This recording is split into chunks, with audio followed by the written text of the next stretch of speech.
She looked me dead in the eye, raised her glass, and called me a failure, right before her phone started vibrating nonstop with alerts she couldn't explain, and in that moment, I realized something she didn't. This wasn't humiliation, it was the beginning of her downfall, and she just handed me the perfect stage to make sure everyone watched it happen. The room laughed, loud, careless, like I was the punchline they'd been waiting for all night, and Rebecca didn't hesitate, didn't soften it, didn't even glance at me to check if I'd break. I didn't. I just stood there, steady, letting the word failure settle into the air like it belonged to someone else. That's the thing about being underestimated. It gives you time, space, and silence to see everything clearly. And what I saw wasn't just a toxic marriage unraveling in public, it was a pattern, a shift, a series of choices she thought I'd never connect. The late nights, the new accounts, the subtle way she started talking about money like it was already hers. That was the first crack. Not the insult. Not the laughter. The certainty in her voice. Like she believed I had already lost. Like she didn't know there was a part of my life she had never been invited into. And as I stood there, surrounded by people who thought I had nothing, I made a decision I should have made months ago. I stopped reacting, and I started taking control, quietly, completely, and in a way that would make every single person in that room question what they thought they knew about me, starting with her. By the time the laughter faded, I was already somewhere else mentally, replaying the last 6 months like a slow leak I'd ignored for too long. Rebecca hadn't always been like this. We started in a one-bedroom apartment with chipped paint and a second-hand couch that smelled like dust and takeout, splitting rent down the middle and dreaming bigger than our bank account ever allowed. Back then, she used to ask about my work, about the systems I was building, the contracts I was negotiating, like it mattered. Somewhere along the line, those questions changed. Less. How was your day? More. How much is that worth? I didn't notice at first because I was busy scaling, structuring things in ways most people wouldn't understand, setting up layers that made everything look simpler than it really was. That was my mistake. I made it look too simple. Then came the new habits. The second phone she said was for work emergencies. The sudden interest in account access she never cared about before. The way she started speaking in conclusions instead of conversations, like decisions had already been made without me in the room. And Daniel Hayes, he didn't just appear out of nowhere.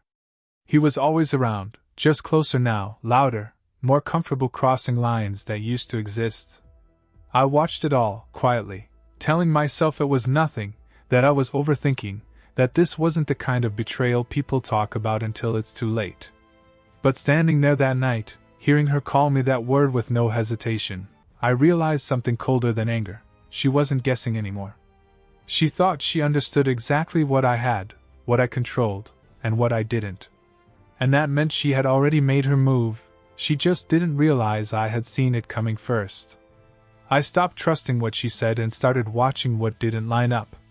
It began with numbers, small at first, easy to ignore. A $3,200 transfer labeled consulting. Then another for $5,750 2 weeks later, both routed through an account I didn't recognize but somehow had partial access to our shared assets. When I asked, she didn't hesitate. Business expense, she said, too smooth, too ready, like the answer had been rehearsed. That was the first time I didn't believe her. Then came the passwords.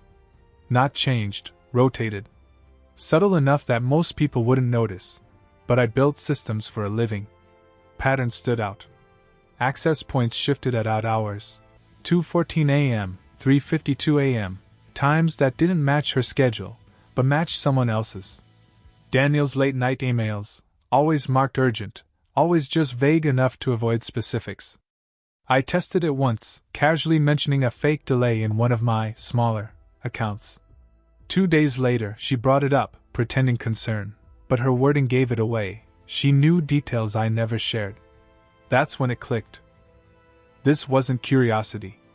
It was mapping. She wasn't asking what I had, she was trying to confirm what she thought I could lose. And the way she looked at me changed too. Less patience, more calculation. like she was waiting for the exact moment to pull something I hadn't seen yet. But the detail that stayed with me, the one I couldn't explain, was the envelope I found in her car that night, unmarked, sealed, and addressed to a law firm I had never heard of, with my name already printed on the front. The moment I saw that envelope, everything accelerated. I didn't wait, didn't confront, didn't even hesitate. I took a picture, put it back exactly where I found it, and started moving.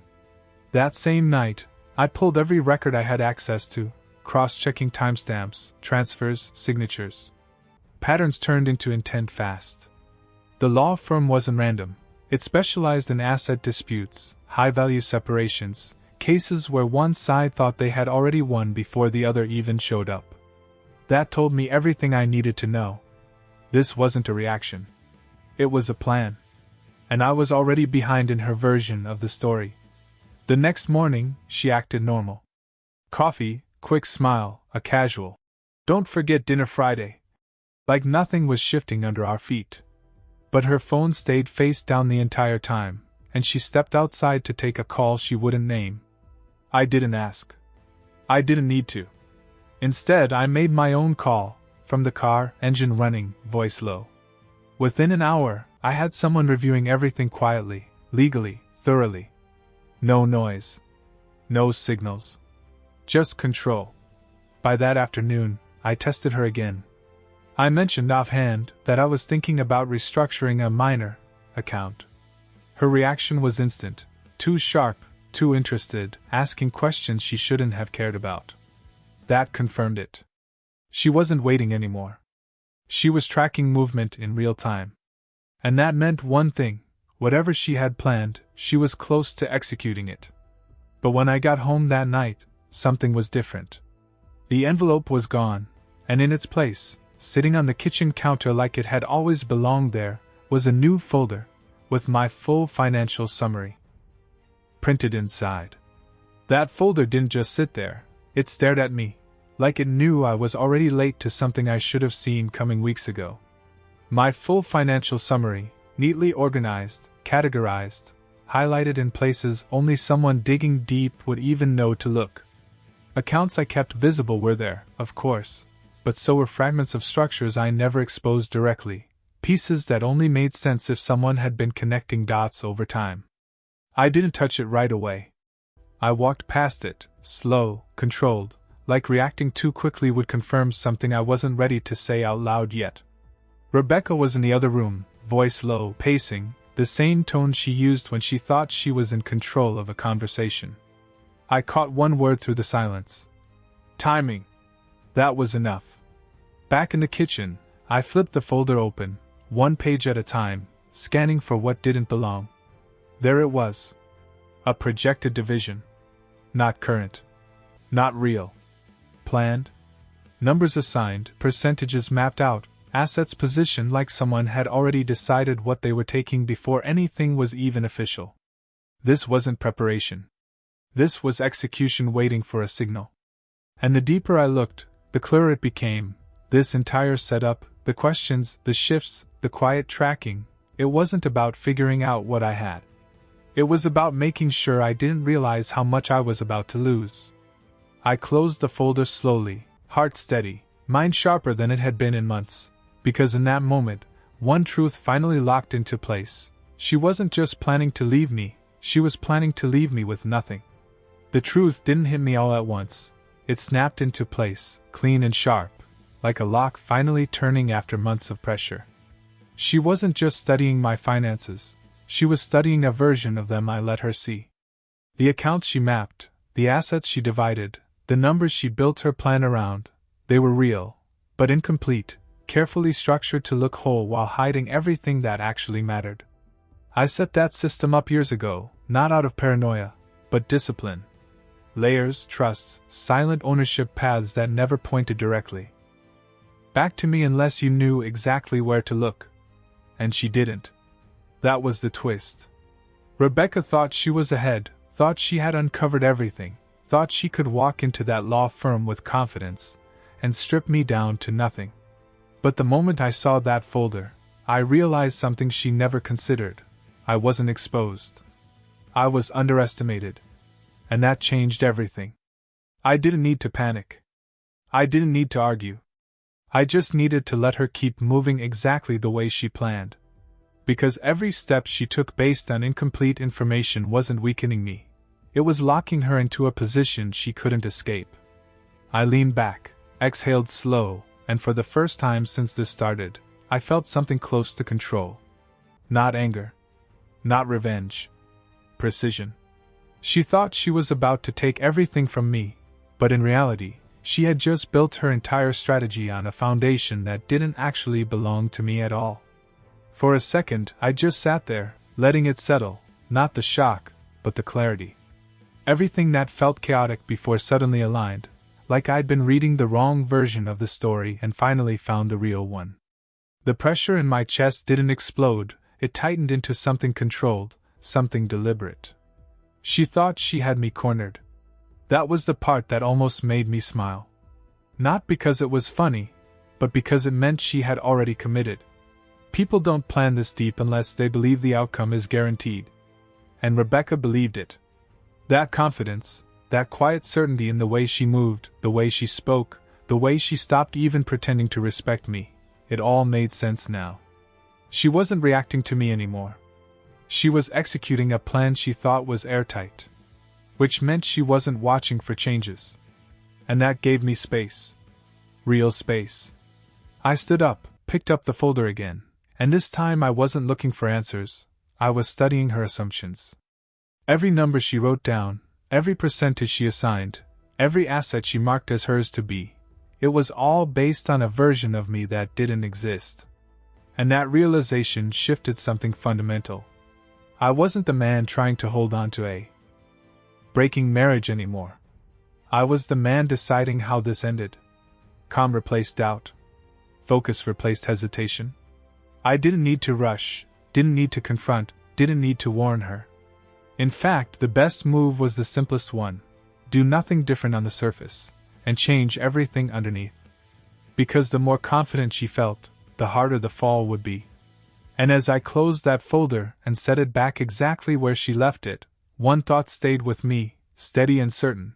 She had no idea she just handed control back to me. I didn't wait for her next move. I made mine first, clean and irreversible. The next morning, before she even woke up, I finalized the restructuring she thought she had already predicted, except this time, every hidden layer shifted exactly where I wanted it. Ownership paths rerouted. Access points narrowed. Control centralized. By the time she poured her coffee, smiling like she was already winning, the system she believed she understood no longer existed in the form she built her plan around. I watched her casually, noting the small things, the way she checked her phone more often, the slight tension in her shoulders, like she was waiting for confirmation from somewhere else. So I gave her a signal, just enough to keep her moving. I mentioned, almost offhand, that I'd be tied up later reviewing some documents. Her eyes flickered for half a second, interest, calculation, urgency. That was all I needed. By noon, my attorney had everything cued, timed, and ready not to react, but to intercept. Every step she thought would corner me now led directly into a structure she couldn't see, couldn't access, couldn't challenge without exposing exactly what she'd been planning. And I didn't raise my voice. I didn't accuse. I didn't even change my tone. That was the power in it. Control doesn't announce itself, it removes options. By the time she made her move, whatever version of control she thought she had would already be gone. And as I stood there, adjusting my cufflinks, watching her prepare for a game she believed she'd already won, I realized something with absolute certainty. This wasn't going to be a fight. It was going to be a collapse she wouldn't see coming until it was already too late. She made her move 3 days later, exactly on schedule, exactly how I expected. Calm voice, measured tone, papers laid out like a performance she had rehearsed 100 times in her head. She thought she was in control of the moment, that this was the scene where everything tilted in her favor. I didn't interrupt. I didn't argue. I just listened, letting her walk through every claim, every number, every assumption she built her confidence on. And then, when she finished, I slid one document across the table. Just one. The room shifted before anyone even spoke. Her attorney paused first, eyes narrowing, flipping pages faster, then slower, then stopping completely. Rebecca's expression didn't break immediately, it cracked in stages, like reality catching up one piece at a time. The assets she thought she could claim weren't legally mine in the way she believed. The structures she mapped didn't point where she thought they did. The control she assumed I had already lost had never left me. And worse for her, every move she made based on that assumption was now on record, clear, deliberate, and possible to explain away without exposing everything she tried to do. I didn't need to say much after that. Silence carried it further than words ever could. She looked at me differently then, not with contempt, not with confidence, but with something colder, realization. And as I stood up, straightened my jacket, and walked past her without another word, I left her with the only truth that mattered. She didn't lose because I fought back, she lost because she thought I was already defeated.